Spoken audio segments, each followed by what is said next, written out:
If you leave here liking me, I didn't do my job. I'm going to say it again. If you leave here liking me, I failed. I'm going to insult you, whether you're black, brown, yellow, or pink. Whether you're a Jew, a Muslim, a Catholic, or a Protestant. Whether you're agnostic. I take no prisoners. And as our lovely daughter would say, Kelly Pena, she says, Daddy treats everybody the same, like shit. And why do I treat everybody like shit?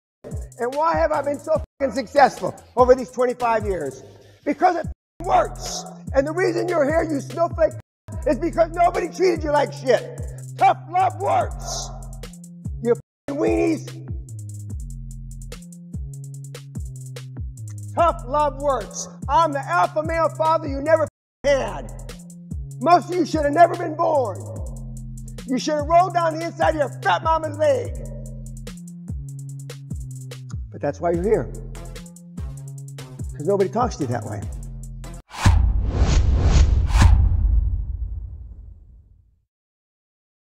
You've been deluded, misguided into thinking going to lectures like this, listening to fucking podcasts, reading fucking books is taking action. Well, that's nothing but fucking procrastination, you weak, weenie cunts.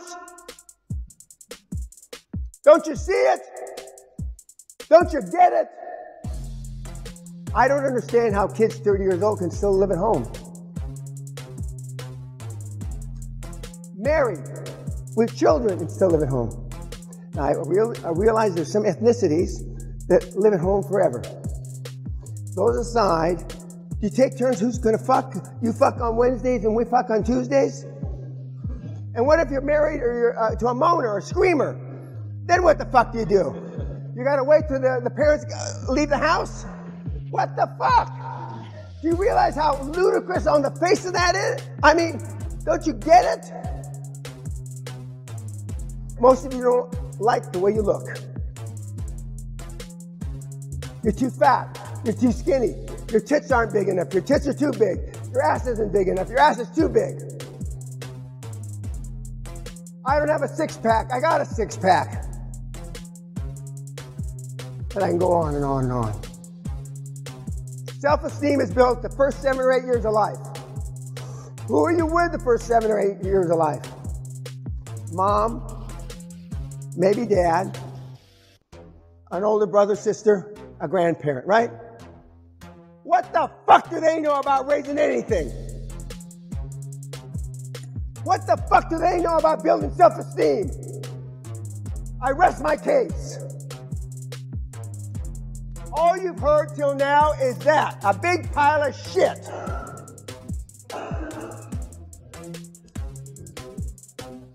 Some of you have been going back to the same fucking seminar for years. Some of you have been, we're going to get to a slide in a minute.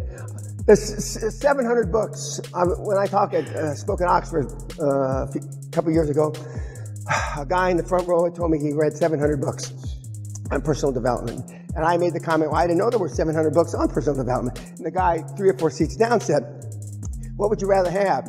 Somebody that has read 700 books or somebody that's done 700 deals? Now, needless to say, I'm the one that has done 700 deals. Actually, a lot more than that. But you keep going back to people that have done no deals, that have written books, and for the most part, made money by putting asses on seminar seats. Why? Because they tell you it's easy. And I'm telling you, most of you in this room are going to fail in life. And I'd be willing to set up a book, a gambling book, 10-to-1 odds. And I'll win the book, because most of you are going to fail. I could say, bit of a stretch, all of you are going to fail. But I have a few mentees in the audience, so I know that's not true. Whereas the other guys and gals tell you it's easy. You can be whatever you want to be. Don't raise your hand. But when I was growing up, in more recent generations, you can be whatever you want to be when you grow up. That's a load of shit. But why do we want to believe it?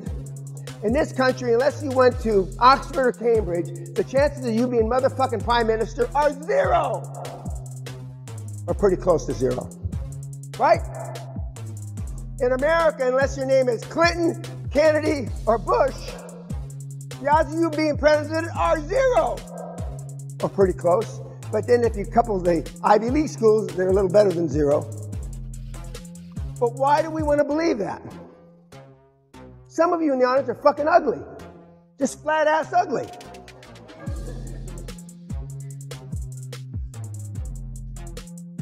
And when we were at Krakow University in Poland the year before last, I'm giving a speech just like this, and I say a million. In fact, one of the million a year guys is in the audience. Jan, do you mind if I embarrass you by asking you to stand up? He stands up. He's a student at Krakow University. He made €1 million last year. Yes, I did, Mr. Pena.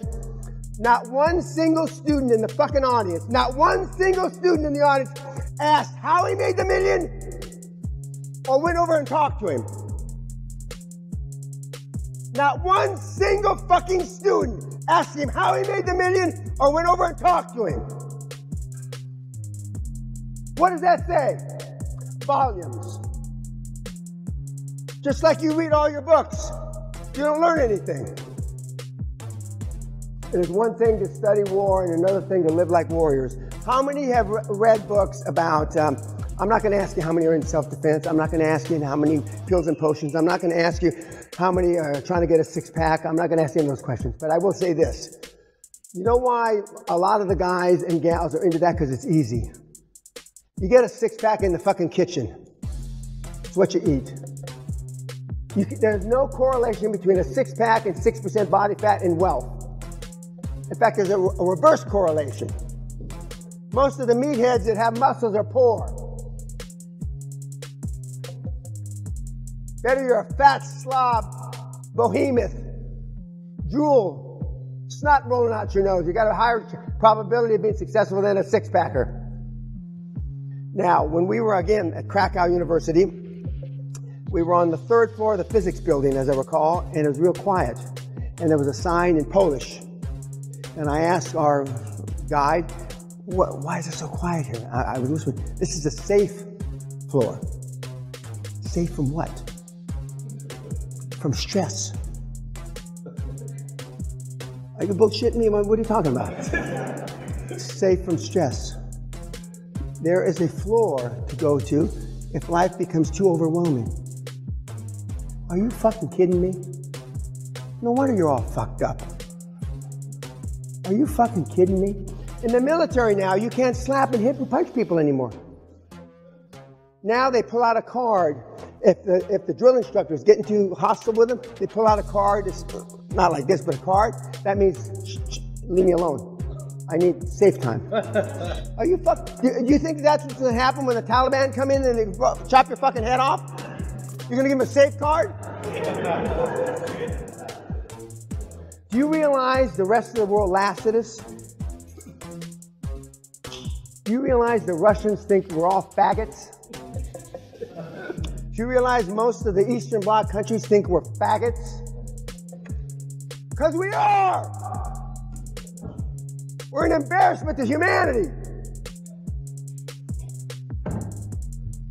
Most of the problems we have with all the thousands of kids that have come through the program over the years is you have daddy issues in one form or another. Not daddy issues because they molested you, although some of the kids have been sexually abused by their fathers, but I mean daddy issues because they didn't have a man for father. One of my stars of years ago,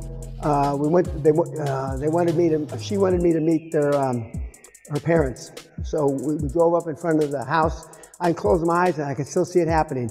The mother and father were wrestling around on the front lawn in a fist fight. This is the mom and the dad. And the mom's kicking the shit out of the dad. And as we pull up the driveway, they got up and they, oh, Mr. Pena, let's have a barbecue.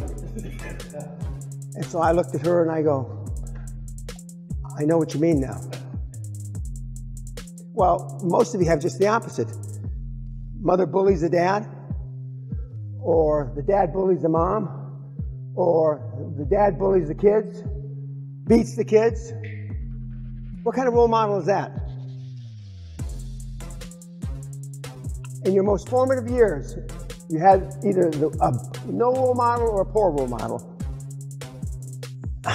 We have people quit at the seminar, during the seminar. We have a no refund policy. We have people quit the first week, the second week, the third week. Because I'm hard. I don't give a fuck if your mother died in your arms. Where's the fucking weekly report, you cunt? I'm serious. I don't give a shit. We've had guys, their wife is giving birth. As God is my witness. He's a doctor, Dr. Joe. Push, honey. Oh, yeah, Dan, I got push, honey, push. I don't give a shit. Nobody, don't you understand? Nobody cares about all the trials and tribulations of your fucking weak, cunt life. Don't you understand that? What the fuck do I have to do here? You fucking morons. Tough love works 100%. Extraordinary tough love works better. And vicious tough love works the best. I'm not interested in your problems. They're your problems. I'm not interested in whether you like me or you don't like me. The good news is 99.9% of all the people that have been helped by QLA I've never met. That's the good news. Because I'm antisocial. I don't like people. I wouldn't piss on your face if it were on fire. Literally. I asked you, would you like your kids to be like you? I know the answer. I asked you, would you like your kids to be like your parents? I know the answer. But would you like you see, you have nothing, you can't do anything about your parents or grandparents, right? They're there. But would you like your kids to turn out like the fucking bums that you chill with, that you fucking hang with? Fucking bums! I know the answer to that too. And you can't blame your parents or grandparents, only but indirectly, because you chose those 5 mates. Nobody chose those cocksuckers but you.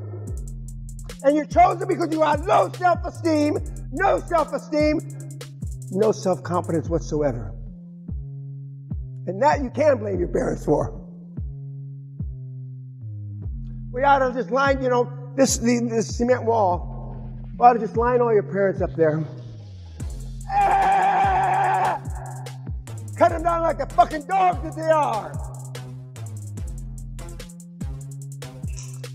Money is free right now. We're at the lowest interest rates in 5,000 years.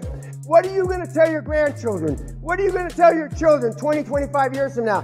What did you do, Grandpa? What did you do, Grandma, during the greatest transformation of motherfucking wealth in the history of the world? What did you do? Other than sit on your fucking hands. What did you do to take advantage of the greatest transformation of wealth in the history of the planet? What did you do? Not a fucking thing. That's what you're going to say. Not a fucking thing. Because I was too much a coward. I was too much a weenie. I was too much a fucking cunt. When I say cunt, I mean coward. I didn't do anything. And that'll be your regret.